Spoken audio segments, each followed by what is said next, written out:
ನಮಸ್ಕಾರ ಸ್ನೇಹಿತರೆ, ಶ್ರೀ ಗುರುಭ್ಯೋ ನಮಃ. ಇವತ್ತು ಗುರುವಿನ ಬಗ್ಗೆ ಮಾತನಾಡೋಣ. ಗುರು ಅಂದರೆ ಏನು, ಗುರುವಿನ ಕಾರಕತ್ವಗಳೇನು, ಗುರು ಬಲ ಅಂದರೆ ಏನು, ಗುರು ಇಷ್ಟು ದಿವಸ ಯಾರಿಗಿತ್ತು, ಇನ್ನು ಮುಂದೆ ಯಾರಿಗಿರೋದಿಲ್ಲ, ಮತ್ತು ಮುಂದೆ ಯಾರಿಗೆ ಬರುತ್ತೆ ಗುರುಬಲ ಅನ್ನುವಂಥದ್ದನ್ನು ಸವಿಸ್ತಾರವಾಗಿ ತಿಳ್ಕೊಂಡು. ಗುರು ಅಂದರೆ ಏನು, ಗುರು ಅಂದರೆ ಎಲ್ಲ ರೀತಿಯಿಂದ ಸಮೃದ್ಧಿ ಇರೋವನು ಗುರು. ನಿಮಗೆ ಗುರುಬಲ ಬಂತು ಅಂದರೆ ಎಲ್ಲ ರೀತಿಯಿಂದ ಸಮೃದ್ಧಿ ಮಾಡಿಬಿಟ್ಟು ಹೋಗ್ತಾನೆ. ಮದುವೆ ಆಗದೇ ಇರೋರು ಮದುವೆ, ಮಕ್ಕಳಾಗದೇ ಇರೋರು ಮಕ್ಕಳು, ಭೂಮಿ ವಿಚಾರವಾಗಿ, ಹಣಕಾಸು ವಿಚಾರವಾಗಿ ಎಲ್ಲ ರೀತಿಯಿಂದನೂ ಗುರು ಸಮೃದ್ಧಿಯನ್ನು ಕೊಡುವಂಥವನು ಗುರು. ಹಾಗಾಗಿ ಗುರುಬಲ ಅನ್ನುವಂಥದ್ದು ಭಾಳ ಮುಖ್ಯ. ಈಗ ಎಷ್ಟೋ ಕೆಲಸಗಳೇ ಆಗಿರೋದಿಲ್ಲ, ಸುಮಾರು ಪೆಂಡಿಂಗ್ ಇರ್ತದೆ, ಮದುವೆನೇ ಆಗಿರೋದಿಲ್ಲ, ಮಕ್ಕಳು ಮದುವೆ ಆಗಿರೋದಿಲ್ಲ, ಮತ್ತು ಮನೆ ಕಟ್ಟೋಕ್ಕಾಗಿರೋದಿಲ್ಲ, ಮತ್ತು ಹಣಕಾಸು ವಿಚಾರದಲ್ಲಿ ತುಂಬ ಒದ್ದಾಡ್ತಾ ಇರ್ತಾರೆ, ಕೆಲಸದ ವಿಚಾರದಲ್ಲಿ. ಆವಾಗ ಗುರುಬಲ ಬರುತ್ತೆ, ಅವರು ಎಲ್ಲೋ ಒಂದು ಕಡೆ ಅನುಕೂಲ ಆಗುವಂಥದ್ದು ಇದೇ ಇರುತ್ತೆ. ಇನ್ನು ಕೆಲವೊಂದು ಟೈಮು ಗುರುಬಲ ಇರೋದಿಲ್ಲ, ಅವ್ರು ಹೇಗೆ ಪರಿಸ್ಥಿತಿ. ಗುರುಬಲ ಇಲ್ಲ ಅಂದ್ರೂ ಕೂಡ ಯಾವಾಗ ಗುರುನ ನಾವು ಶುದ್ಧವಾಗಿ ಇಟ್ಕೊಳ್ತೀವೋ ಆವಾಗ ಗುರು ನಮಗೆ ಬಲ ಕೊಡ್ತಾನೆ. ಹೇಗೆ ಶುದ್ಧವಾಗಿ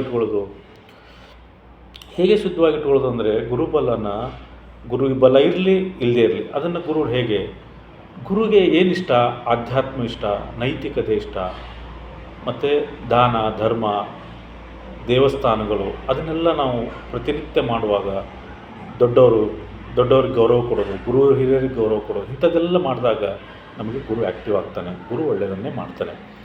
ನಾವು ಇದರ ವಿರುದ್ಧವಾಗಿ ನಡ್ಕೊಂಡಾಗ ನಮಗೆ ಗುರು ಫಲ ಕೊಡೋದಿಲ್ಲ. ಇನ್ ಕೇಸ್ ನಮಗೆ ಗುರುಬಲ ಇದ್ದರೂ ಕೂಡ ನಾವು ಇದರ ವಿರುದ್ಧವಾಗಿ ನಡ್ಕೊಂಡಾಗ ನಮ್ಮ ಗುರುಬಲ ವರ್ಕೆ ಮಾಡಲ್ಲ. ಕೆಲವರು ಕೇಳಿರುವಾಗ ನನ್ನ ಗುರುಬಲ ಇತ್ತು, ನನಗೇನು ವರ್ಕೆ ಆಗಿಲ್ಲ, ನನಗೇನು ಕೊಡಲೇ ಇಲ್ಲ. ರೀಸನ್ ಏನಂದರೆ ಅವ್ರ ತಂದೆ ತಾಯಿಗೆ ಹಿಂಸೆ ಕೊಟ್ಟಿರ್ತಾರೆ, ಅಥವಾ ಬೇರೆ ಏನೋ ಅನೈತಿಕತೆಯಿಂದ ಹೋಗಿರ್ತಾರೆ, ಅಥವಾ ಯಾರಿಗೂ ಮೋಸ ಮಾಡ್ತಾಯಿರ್ತಾರೆ. ಸೊ ಅದರಿಂದಾಗಿ ಗುರುಬಲ ಅವ್ರಿಗೆ ವರ್ಕೆ ಮಾಡಲ್ಲ. ಗುರು ವರ್ಕ್ ಮಾಡಬೇಕು ಅಂತಂದರೆ ಅವರು ನೈತಿಕತೆಯಿಂದ ಇರಬೇಕು, ದಾನ ಧರ್ಮ ನಿಷ್ಠೆಯಿಂದ ಇರಬೇಕು. ಆವಾಗ ಗುರು ಆಲ್ವೇಸ್ ಒಳ್ಳೆಯದನ್ನೇ ಮಾಡ್ತಾನೆ. ಗುರು ಅಂದ್ರೇ ಒಂದು ಸಮೃದ್ಧಿ. ಗುರು ಒಬ್ಬ ಹರ ಮುನಿದರೆ ಗುರು ಕಾಯುವನು, ಹರ ಮುನಿದರೂ ಕೂಡ ಗುರು ಕಾಯ್ತಾನೆ ಅಂತ ಒಂದು ಶಾಸ್ತ್ರ ಇದೆ. ಹಾಗಾಗಿ ಗುರು ಅತ್ಯಂತ ಪ್ರಮುಖ ಪಾತ್ರವನ್ನು ಪ್ರತಿಯೊಬ್ಬರ ಜೀವನದಲ್ಲಿ ವಹಿಸ್ತಾನೆ. ಸೊ ಹಾಗಾಗಿ ಗುರುವಿನ ಕರುಣೆ ಪ್ರತಿಯೊಬ್ಬರ ಅವಶ್ಯಕತೆ ಇದೆ. ಸಂತಾನ ಆಗಬೇಕು, ಹಣದ ಸುಧಾರಣೆ ಆಗಬೇಕು, ಕೆಲಸದಲ್ಲಿ ಸುಧಾರಣೆ ಆಗಬೇಕು, ನಿಮ್ಮ ವೈವಾಹಿಕ ಜೀವನ ಸರಿ ಹೋಗಿ, ಪ್ರತಿಯೊಂದು ಕಾರಕತ್ವಗಳು ಗುರುವಿನಲ್ಲಿದೆ. ಸೊ ಹಾಗಾಗಿ ಗುರು ಒಬ್ಬ ನಿಮ್ಮನ್ನು ಕೈ ಹಿಡಿದ ನಿಮ್ಮ ಜೀವನದಲ್ಲಿ ಎಲ್ಲನೂ ಗೆದ್ದು ಬಿಡ್ತೀರಿ ನೀವು.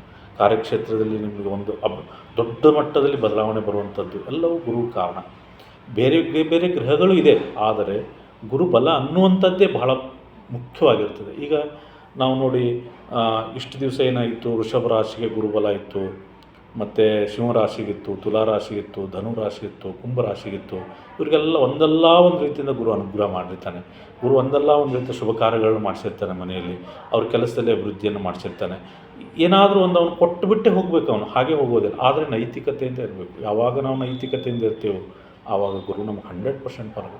ಇನ್ನೂ ಈ 5 ರಾಶಿಗಳಿಗೆ ಜೂನ್ 2ನೇ ತಾರೀಕು ತನಕ ಗುರುಬಲ ಇದೆ. ಯಾವ್ಯಾವುದು ಕೆಲಸಗಳಾಗಿಲ್ಲ, ಏನಾದರೂ ನಿಮ್ಮ ಪೆಂಡಿಂಗ್ ಇತ್ತಂದರೆ ಅದನ್ನು ದಯವಿಟ್ಟು ಕೆಲಸಗಳನ್ನ ಪೂರ್ತಿಗೊಳಿಸ್ಕೊಳ್ಳಿ. ಆವಾಗ ಮುಂದೆ ನೀವು ಯಾವಾಗ ಗುರುಬಲ ಹೋಗ್ತದೆ ಆವಾಗ ನೀವು ಒಳ್ಳೆಯ ರೀತಿಯಿಂದಿದ್ದರೆ, ನೈತಿಕತೆಯಿಂದಿದ್ದರೆ, ದಾನ ಧರ್ಮ, ಗುರು ಹಿರಿಯರಿದ್ದರೆ ನಿಮಗೆ ಬಂದೇ ಬರುತ್ತೆ. ಗುರುಬಲ ಇಲ್ಲ ಅಂತಲ್ಲ, ಆದರೆ ಕೆಲಸಗಳು ಬೇಗ ಆಗಲ್ಲ. ಕೆಲಸಗಳು ಸ್ಟ್ರಕ್ ಆಗಿ ಸ್ವಲ್ಪ ನಿಧಾನವಾಗಿ ಆಗುತ್ತೆ.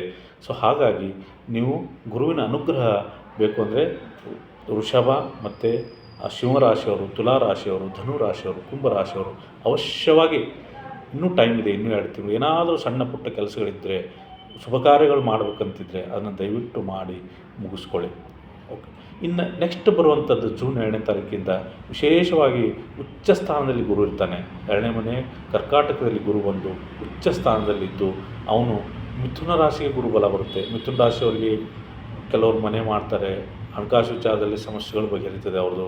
ಮತ್ತು ಇಷ್ಟು ದಿವಸ ತುಂಬ 2 ವರ್ಷದಿಂದ ಕಷ್ಟಪಟ್ಟಿದ್ದರು, ಗುರುಬಲ ಇಲ್ಲ, ಏನೇನೋ ಪ್ರಾಬ್ಲಮ್, ಕೆಲಸದಲ್ಲಿ ಒತ್ತಡ, ಏನೇನೋ ಸಮಸ್ಯೆಗಳು. ಆದರೆ 2ನೇ ತಾರೀಕು ನಂತರ ಅವರು ವಿಶೇಷವಾದಂಥ ಒಂದು ಸ್ಥಾನ, ಮಾನ, ಗೌರವ ಎಲ್ಲವನ್ನೂ ಗುರು ಕೊಡ್ತಾನೆ.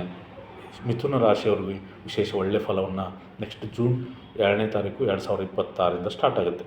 ಇನ್ನು ಅದೇ ಥರ ನಮ್ಮ ಕನ್ಯಾ ರಾಶಿಯವ್ರಿಗೆ ಕೂಡ ಆಗುತ್ತೆ. ಕನ್ಯಾ ರಾಶಿಯವರು ವಿಶೇಷವಾದಂಥ ಲಾಭಾದಿಗಳನ್ನ ಪಡಿಬೋದು, ಮನೆ ಮಾಡ್ಕೋಬೋದು, ವಾಹನ ಮಾಡ್ಬೋದು, ಮತ್ತು ಬೇರೆ ಎಲ್ಲ ಏನು ಬೇಕೋ ಎಲ್ಲ ಗುರು ತನ್ನ ಕಾರಕತ್ವದಲ್ಲಿ ಏನು ಕೊಡಬೇಕು ಅದೆಲ್ಲ ಕನ್ಯಾ ಲಾಭದಲ್ಲಿದ್ದು ತನ್ನ ಯಥೇಚ್ಛವಾಗಿ ಪ್ರಮೋಷನ್ ಆಗುತ್ತೆ, ಸ್ಯಾಲ್ರಿ ಹೈಕ್ ಆಗುತ್ತೆ ಕನ್ಯಾ ರಾಶಿಯವರಿಗೆ, ಅದೆಲ್ಲ ಆಗುತ್ತೆ.